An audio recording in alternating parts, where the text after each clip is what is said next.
अस्सलामुअलैकुम नाज़रीन, घर के छोटे मोटे मसाइल का बहुत ही आसान हल। खस्ता फ्रेंच फ्राइज़ बनाने के लिए अगर फ्रेंच फ्राइज़ बनाने के बाद नरम पड़ जाते हों तो आलू काटने के बाद उसमें थोड़ा सा चावल का आटा और कॉर्नफ्लोर मिलाएं और कागज़ की बोरी हथेली में डालकर अच्छी तरह से हिलाएं और फिर तलें।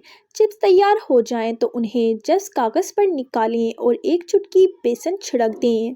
फ्रेंच फ्राइज़ देर तक खस्ता रहेंगी। पेट के कीड़ों के लिए पेट के कीड़ों को निकालने के लिए एक प्याली पानी में आधा चाय का चम्मच कलौंजी और 1 चाय का चम्मच शहद डालकर अच्छी तरह से पकाएं। इस पानी को थोड़ा थोड़ा करके सारा दिन में पी लें। गिरते हुए बालों के लिए अगर आपके बाल गिर रहे हैं तो रोजाना 1 प्याली दूध, 1 प्याली गाजर का जूस और 1 उबला हुआ चुकंदर खाएं।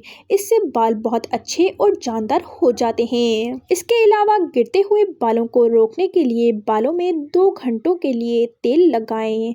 धोने के बाद 1/4 चाय का चम्मच जैतून का तेल गीले बालों की जड़ों में लगाकर बाल धूप में सुखाएं। समोसे की पट्टियां महफूज करने के लिए समोसे की पट्टियों को मलमल के कपड़े में लपेटें और फिर उन्हें प्लास्टिक की थैली में लपेटकर डीप फ्रीजर में रख दें। इस तरह से समोसे की पट्टियां ज्यादा अरसे तक ताज़ा रहेंगी। बालों की खुश्की दूर करने के लिए 1 चाय का चम्मच एंटीसेप्टिक माउथ वॉश में 1 चाय का चम्मच पानी मिलाकर फेंटें और उसे बालों की जड़ों में लगा लें। 10 मिनट के बाद गर्म पानी से भीगा हुआ तौलिया सर पर लपेट लें। इसके बाद कार्बोलिक सोप लाल वाला बालों में लगाएं और फिर पूरे सर पर बारीक कंघी करें। फिर बाल धो लें। चंद मर्तबा के अमल के बाद खुश्की खत्म हो जाएगी। झाइयाँ दूर करने के लिए अगर चेहरे पर झाइयाँ हैं तो उबले हुए चुकंदर खाएं और ज़्यादा से ज़्यादा पानी पिएं। पपीते के एक टुकड़े को अंगूठे से मलें,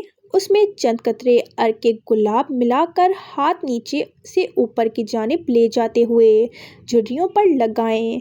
फिर ठंडे पानी से मुंह धो लें और अर्के गुलाब चेहरे पर लगा लें। इस अमल को दोहराने से झाइयाँ तेज़ी से ख़त्म हो जाती हैं।